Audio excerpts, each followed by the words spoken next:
welcome to Hekate's Crossing as we finally finish the 9th insight of an experiential guide from the Celestine prophecy. So let's explore the 9th insight. Wow, we're on the last one. What a journey. What a journey of self-development. Right, let's have a look. The emerging culture. As we all evolve towards the best completion of our spiritual missions, the technological means of survival will be fully automated as humans focus instead on synchronistic growth. Such growth will move humans into ever higher energy states, ultimately transforming our bodies into spiritual form and uniting this dimension of existence with the afterlife dimension, ending the cycle of birth and death. Okay, so let's have a look here. Okay, nice deep breath. Close your eyes as you listen to the 9th insight. Okay, the emerging culture. In the last chapter of the Celestine prophecy, the 9th insight of a manuscript is discovered in the ruins of the Celestine temple and falls into the hands of the intractable Cardinal Sebastian. Our character reunites briefly with Dobson, Phil, and Father Sanchez, and eagerly absorbs the teachings of the 9th insight. This insight describes how culture will change in the next millennium as a result of conscious evolution.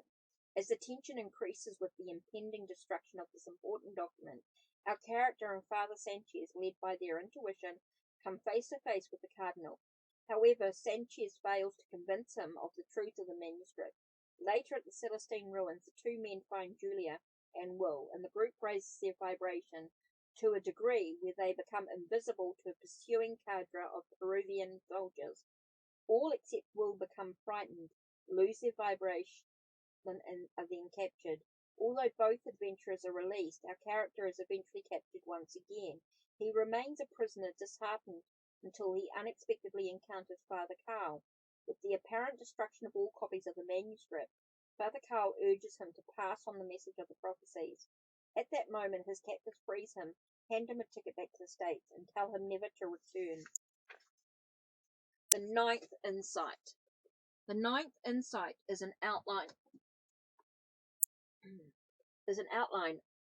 of where the human race is heading in the next 1,000 years. A vision of the kind of culture that will be possible as we merge all of the previous 8 insights into one conscious way of being.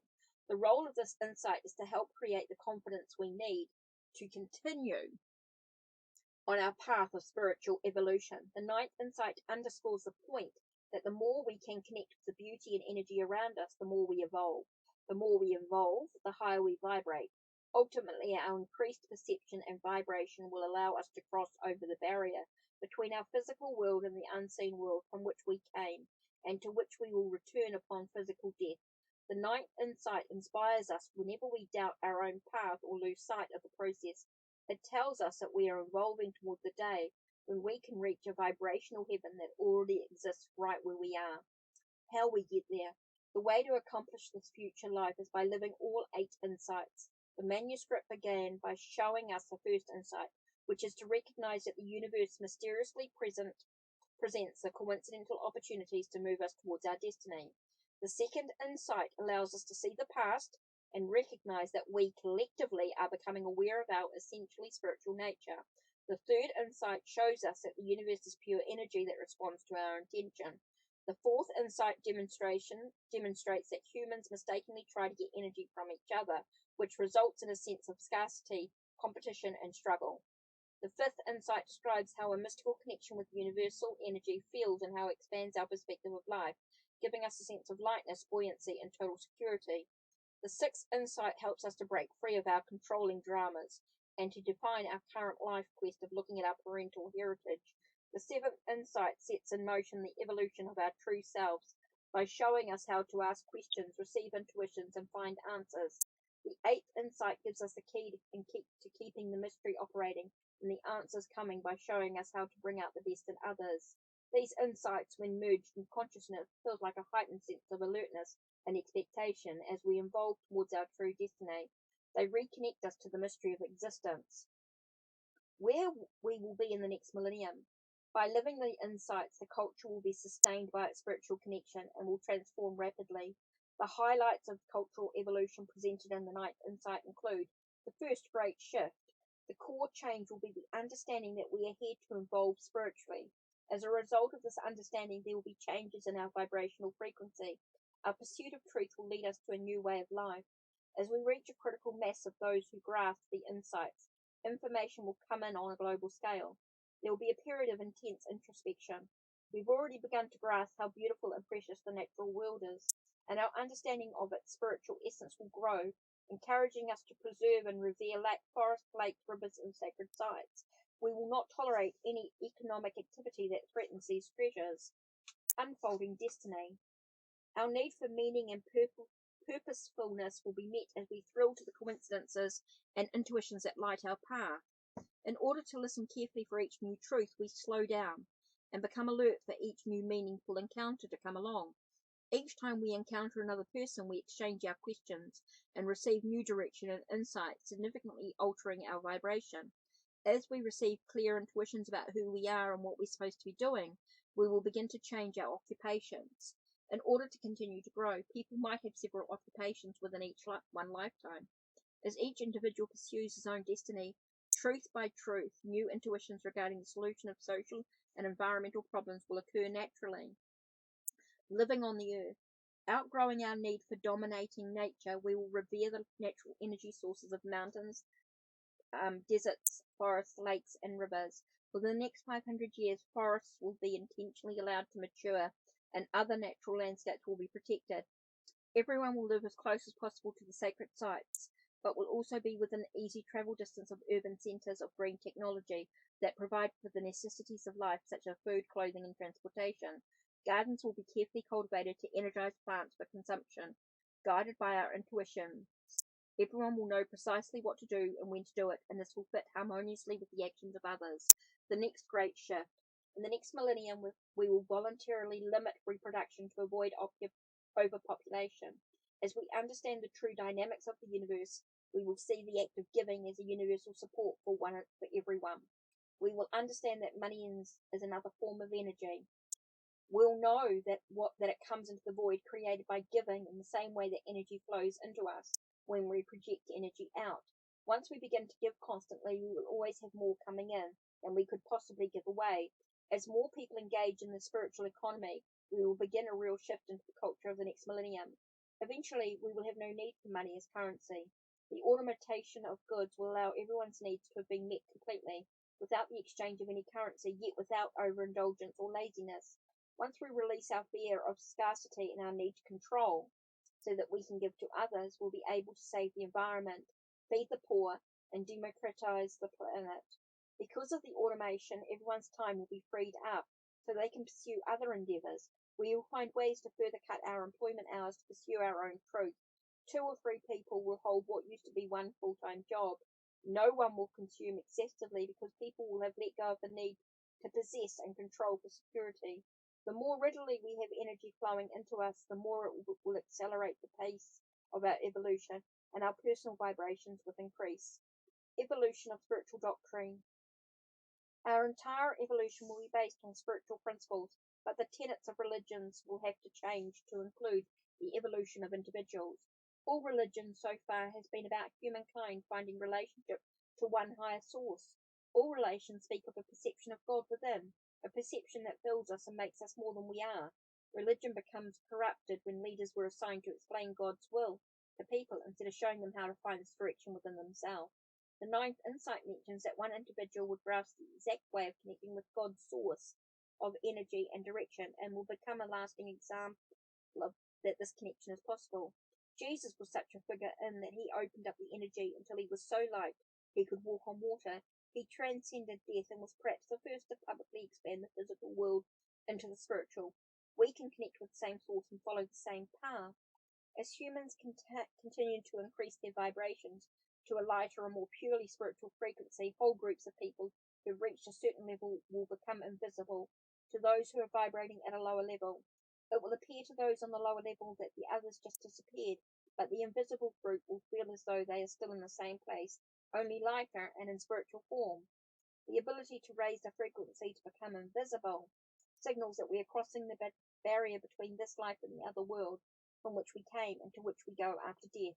Reaching heaven on earth, raising our vibrations is the purpose of human existence and history. The case for an evolutionary leap. Our present lives and the consciousness are part of the bridge to the future.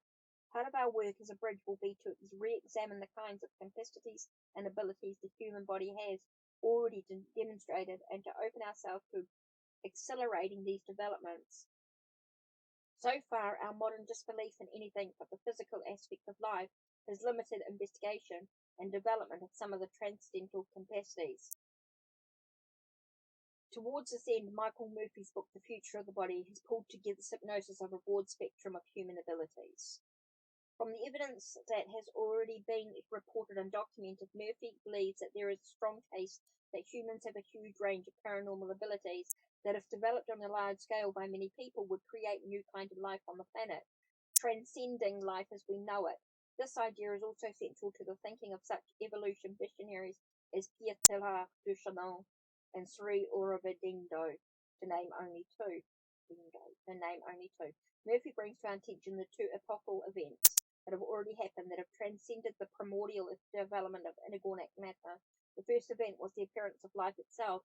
The second was the birth of humankind with its unique psychosocial characteristics. He writes, inorganic matter, animal and plant species, and human nature then can be said to comprise three levels or kinds of existence, each of which is organized according to separate principles.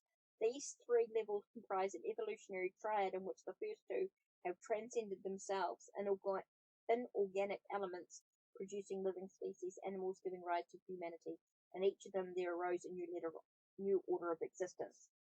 Based on extensive documentation of transformative capacities in humans and such evolutionary theories as proposed by G. Layard Stebbins, Murphy believes that a new level of existence has begun to appear on Earth. Okay, 12 attributes indicating evolutionary change in humans. Okay, according to Murphy, there are 12 sets of human attributes that characterize this emergent level of development. Number 1, extraordinary perceptions, including apprehensions of numinous beauty and familiar objects, voluntary clairvoyance and contact with entities or events that are inaccessible to the ordinary senses. Number 2, extraordinary somatic awareness and self-regulation. Number 3, extraordinary communication ability. 4, superabundant vitality. Number 5, extraordinary movement abilities. Number 6, extraordinary capacities to alter the environment. 7, self-existence delight. 8, intellectual ideas received to assemble all at once. 9, supraordinary will.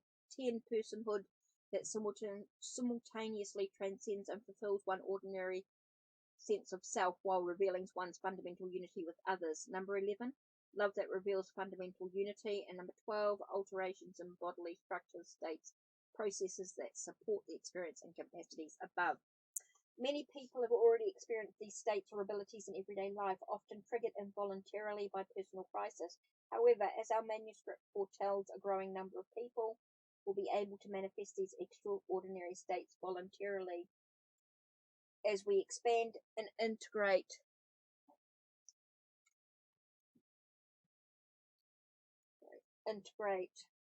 this new level of existence. Human life will be drastically altered about by a transcendence of certain habits such as conflict and control, and by self-mastery. Along the domain of spiritual adepts, this development of metanormal abilities is expanding as people practice meditation, shamanism, the martial arts, movement and breathing techniques, and other inner modes of exploration. Desert mystics, saints, and shamans. Yep. Okay. Let's start again with this. Desert mystics, saints, and shamans. A fascinating repertoire of non-ordinary human capacities and abilities have been proclaimed since biblical times, from the healing miracles of Jesus to his reappearance after the crucifixion, and the subsequent phenomena in religious figures, the stigmata of Christian mystics, the luminous auras, the absence of food intake for years, the exudation of holy odors and healing fluids, telekinesis or the ability to move material objects without touching them. Cases of prophecy, telepathy, and clairvoyance are reported in many lives of the saints, as well as Zen masters, Sufis, yogis, and shamans. In the 1960s, anthropologist Carlos Castaneda exploded the limits of our understanding of the material world with the teachings of the shaman Don Juan. Shamanic feats of travel into the underworld, healing, divination, and shapeshifting forced us to question and investigate the seemingly unlimited abilities that humans possess. For example, anthropologists have witnessed shamans performing ritual surgeries on their own bodies with no evidence of pain or subsequent scarring. However, beyond the outer phenomena of shamanism lies the true nature of this ancient practice of healing. The increasing interest in shamanism corroborates the manuscript's recognition of the human need for personal experience of non-ordinary states of consciousness and the desire to source oneself from divine energy.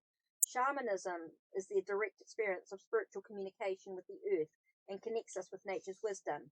According to Michael Arner, an anthropologist and one of the leading authorities on shamanism, specific techniques long used in shamanism, such as changes in states of consciousness, stress reduction, visualization, positive thinking, and assistance from non-ordinary sources, are some of the approaches now widely employed in contemporary holistic practice.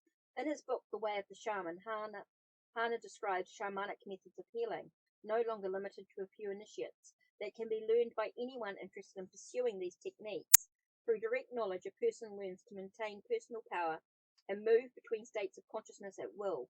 These ancient worldwide spiritual practices could be vitally important in helping us reclaim a balance with nature. Strikingly similar phenomena sometimes appear in widely varying disciplines. For example, Catholic saints, Tibetan lamas, and Eskimo shamans have all demonstrated the ability to produce such phenomena as intense internal heat, generating high temperatures and below freezing weather or in icy seas. Taoist masters and other religious adepts have been seen to shoot straight up in the air or levitate, although as yet there are no scientific recording of feats of levitation. Hindu saints able to exist in a catatonic state have even survived burial for long periods of time. The bodies of other religious figures such as Paramahansa Yogananda and many Catholic saints are known to have been incorruptible following death and interment. Religious masters have been observed in two places at the same time. Biblication, telepathic communication with Aboriginal peoples and Amazon tribes speaking only their native language has been experienced by English-speaking explorers. In the past, the Catholic Church has conducted extraordinarily thorough investigations and documentation of metanormal capacities and events for the canonization of saints since the beginning of the century. There has also been much scientific investigation into the physiological effects of spiritual practices, as well as metanormal abilities and conditions. A full treatment of these studies is impossible here, but for those who are interested in specific information, there is no better compendium than The Future of the Body by Murphy and its reference sources.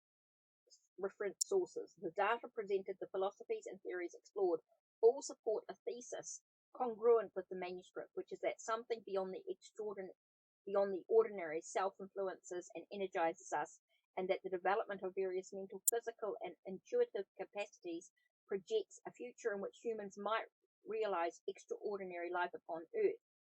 Supermind and the Spiritual Age. A major figure in the convergence of Eastern and Western methods, political activist and spiritual leader, Sri Aurobindo shows a profound comprehension of the scope of human evolution. Man is a transitional being. He is not final. Man in himself is a little more than ambitious nothing. He describes the upward psycho-spiritual ascent of humankind as a widening expression, richer, finer, more complex, and luminous with the spark of the divine.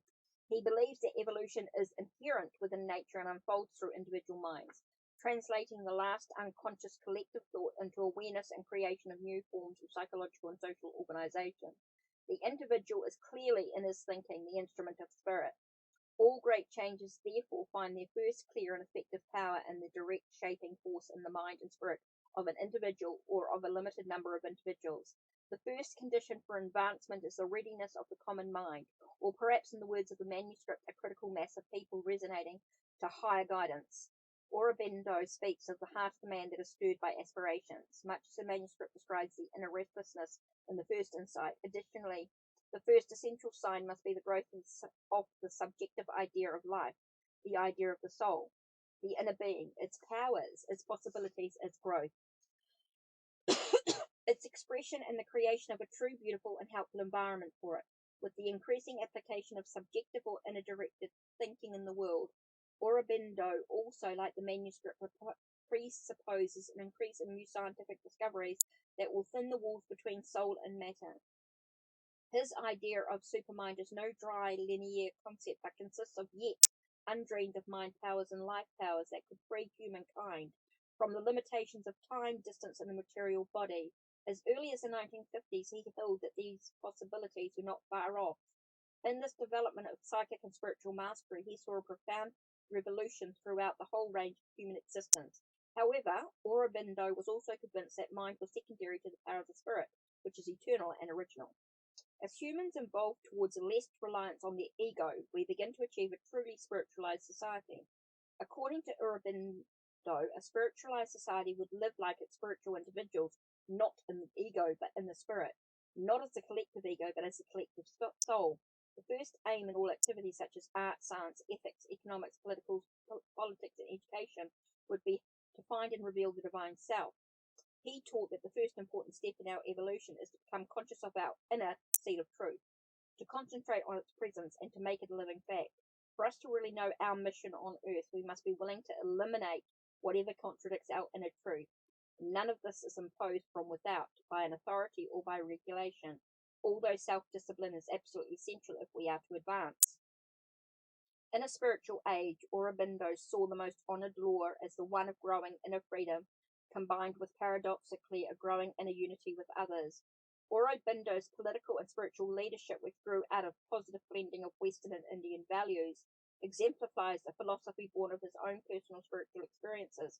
A pivotal collaboration extended his views when he met Myra Richard, a French artist and spiritual seeker who later became known as the Mother. Their work together culminated in the establishment of a non-dogmatic spiritual community founded on the pursuit of changing consciousness and the evolution of humankind. Although such an adventure is fraught with pitfalls, the goal of such a community to live in a conscious life is courageous and pioneering. A new type of humanity. At about the same time as Aurobindo was developing his philosophy of evolution, a Jesuit priest and distinguished paleontologist Pierre Teilhard de Chardin was busily formulating his thesis on evolution. His seminal work, The Phenomenon of Man, probes the past strata of physical evidence, but concludes that the evolutionary phenomena are processes that can never be adequately understood simply by looking at their origins. We can most clearly understand them by observing their directions and exploring their potentialities. According to philosopher Sir Julian Huxley, who helped introduce the work of the scientific mystic Pierre Teilhard,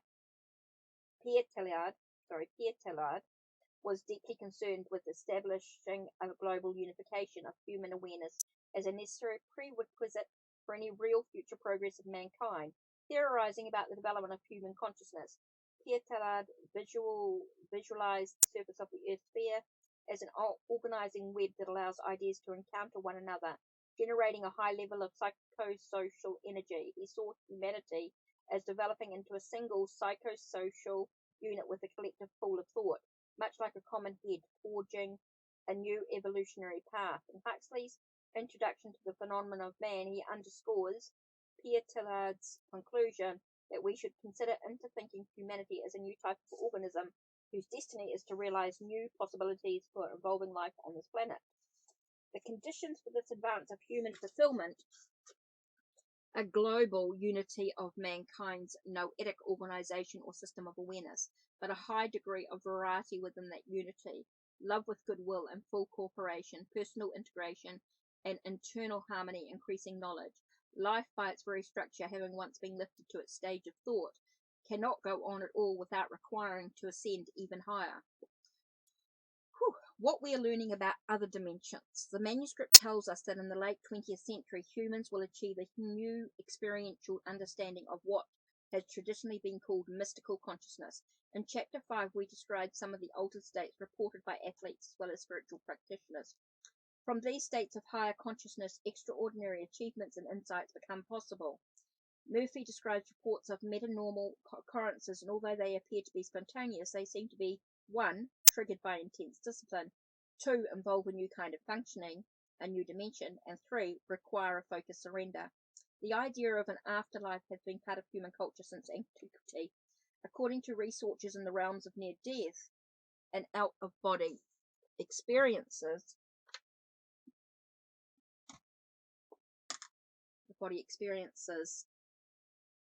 personal consciousness survives the transition that we call physical death. These reports seem to represent a strong case that our consciousness continues to exist without the necessity of a physical body. The fifth insight points out that the ability to reach this expanded consciousness and understanding will become publicized as a way of being that is actually attainable voluntarily. Such pioneers as Robert Monroe, founder of the Monroe Institute in Virginia, apparently have already developed this ability to explore non-physical dimensions. Over a period of months in 1958, Monroe, a successful businessman, involuntarily began to leave his physical body while remaining conscious. His initial reaction, not surprisingly, was a fear that he was mentally or physically ill.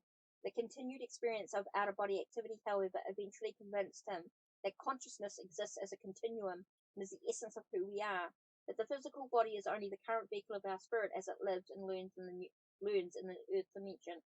Subsequently, Monroe wrote 3 books detailing his experience and methods for turning speculation and belief into known data that can be verified empirically.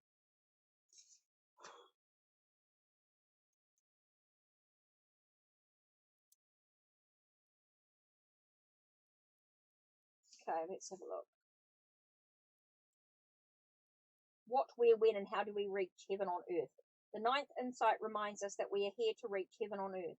From this historical perspective of planetary crisis, the idea of heaven might seem more like a fairy tale beneath which lurks disease, crime, poverty, war, and despair. A despair that deep ecology author Joanna Mackey describes in The World is Love, A World is Self. We are bombarded by signals of distress, ecological destruction, social breakdown, and uncontrolled nuclear proliferation. Not surprisingly, we are feeling despair. What is surprising is the extent to which we continue to hide this despair from ourselves and each other. According to Macy, our religious and social taboos against loss of faith and the fear that our species might survive lead to psychic numbing. Paralyzed, we filter out negative information and lose our capacity to creatively address problems. Since despair, fear, and denial happen within individuals, part of the evolutionary work to be done at this historical point will be to become aware of our own deep feelings about social problems and work with them, in the same way that we deal with the frozen energy of our control dramas. We must perceive and accept feelings of overwhelming despair, distress, and hope, finding solutions to our planetary problems. Naming and validating our experiences will promote a release of creative energy that is otherwise being used for denial.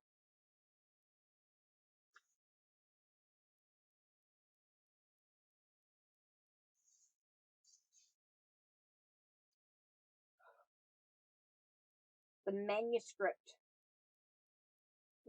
reminds us that spiritual awareness means recognizing the interdependence of all life and the beauty of this existence.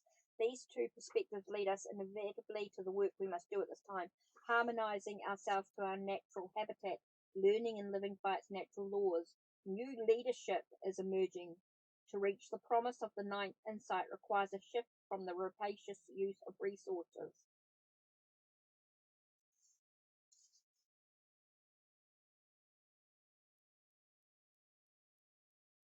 There is a growing trend to apply spiritual and ecological principles to commerce. Peter M. Singe, author of The Fifth Discipline, believes the old view of business is hampered by fragmentation, lack of feedback, and whole thinking. Competition, our divisive capitalistic cornerstone, and reactiveness, not flexible and creative enough for the future. Dr. Singe, director of the Center for Organizational Learning at MIT Sloan School of Management, focus on decentralizing the role of leadership in an organization to enhance the capacity of all people to work productively towards common goals. In a recent article, Singe and co-author Fred Kaufman state that change in businesses, going beyond the corporate culture, will penetrate the bedrock assumptions and habits of our culture as a whole. Recognizing that nothing will change without personal transformation, they believe that a corporate structure must be created to engender creativity and learning in a safe environment.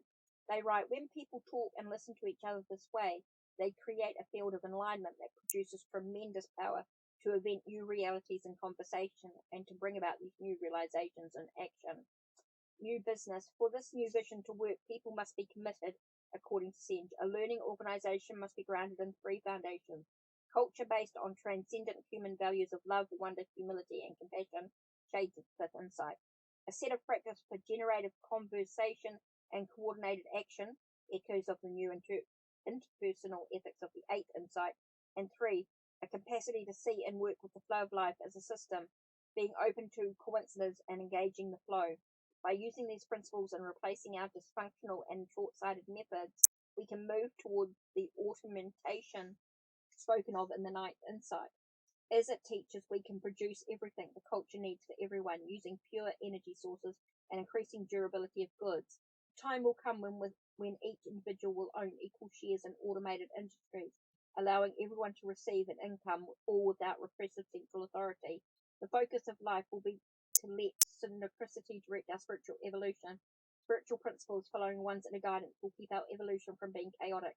In the next millennium, perhaps even this green technology will be replaced with our own abilities. We might not need technological apparatus to produce food, to heal, travel, or communicate. We will learn to manifest what we need. Tithing, a new perspective on giving. Eventually, we'll have no need for currency. From now, even in the late 20th century, we're not far from being able to produce the kind of ornamentation that can free ourselves from working simply to make a living. The manuscript predicts that we will be paid for our insights and for our value as a human being. Class, status, power, and property will no longer be motivating factors or definitions of success. In the evolved culture, we will give to those who provide us with spiritual inspiration. The concept of tithing has traditionally meant that we give a percentage of our income to established institution, usually a church or charity. As we increasingly value the synchronistic involvement of our lives, we'll be inspired to give to those who give us an energy, ideas, and opportunities. Tithing becomes an exchangeable exchange of energy and expression of appreciation. Learning for the future. In order for the future to unfold as the manuscript predicts, we must begin to develop an enriched educational environment for the new generation, so they can more fully engage the evolutionary flow. Not surprisingly, the same principles that govern sustainable communities have another application in education. During those years of transition, there will be many new theories and programs to address the need for raising truly conscious children. As an example, one such model is being developed in Berkeley, California, at the Elmwood Institute, founded by Fritjof Capra, termed eco-literacy. This format uses the same 8 principles for self-organizing sustainable systems. Interdependence in the learning community, teachers, students, administrators, parents, business, and community members are all interlinked in a network of relationships working together to facilitate learning. Sustainability, teachers see the long-term impact they have on students. Ecological cycles, everyone is both a teacher and a learner. Energy flow, learning communities are open communities where people are moving in and out, finding their own niches in the system. Partnership, all members work in partnership, which means democracy and empowerment because each part plays a very crucial role. Flexibility, there is dynamic change and fluidity. Daily schedules are fluid. Each time there is a change of theme, the learning environment is recreated. Diversity, students are encouraged to use diverse modes and strategies of learning. Diverse learning styles are appreciated. Cultural diversity is critical for true community. Co-evolution, as businesses, community groups, and parents work more in partnership with schools, they evolve. Critical mass and morphogenic fields.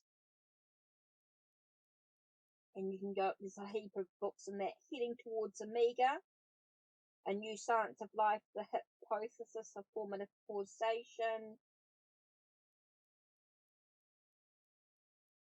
are a couple of books you can check out. Summary of the ninth insight. The ninth insight is the awareness of how evolution will proceed as we live the other 8 insights. As synchronicity increases, we are raised into higher and higher levels of energy vibration. Further, as we are led into our true missions, we will shift professions or vocations or invent our own business in order to work in the field that most inspires us. For many, this work will be to automate the production of basic goods and services, food, other than what is personally grown. Shelter, clothing, means of travel, media access, recreation. This automation will be sanctioned because most of us will no longer be focused on these industries as our life work. Access to these goods will not be abused because we each will be synchronistically following our growth plan and will consume only when necessary. The practice of tithing, giving to others who bring us spiritual insight, will supplement incomes and free us from rigid working. work settings. Eventually, the need for currency will disappear altogether, as free energy sources and durable goods allow the automation to be total. As the evolution continues, synchronicity growth will raise our vibrations to the point where we break through to the afterlife dimension, merging that dimension with our own and ending the birth, death, and cycle. Okay, so let's just do one thing, staying in the present. Live the 8 insights. You're part of the evolutionary acceleration. Like so many of us, you might become excited about the vision of the future and want to be there now. The key is to be here now. To quote author and spiritual teacher Ram Dass, and to use the 8 insights in daily life. In every workplace, in every discipline, you will encounter some resistance or fear of change, as well as support and agreement. The key is to keep alert for coincidences and messages, and ask questions and act from inner guidance. Be willing to speak the truth in power struggles, and keep energy high through contact with nature and beauty. Keep growing. Okay, so that's it from me. That's the end of the experiential guide of the Celestine prophecy. Don't forget to check the links. Sorry. Don't forget to check the links down below. Check the links on my channel. Like, subscribe, and ring the bell so you know when the next video will be uploaded. Take care, and blessed be.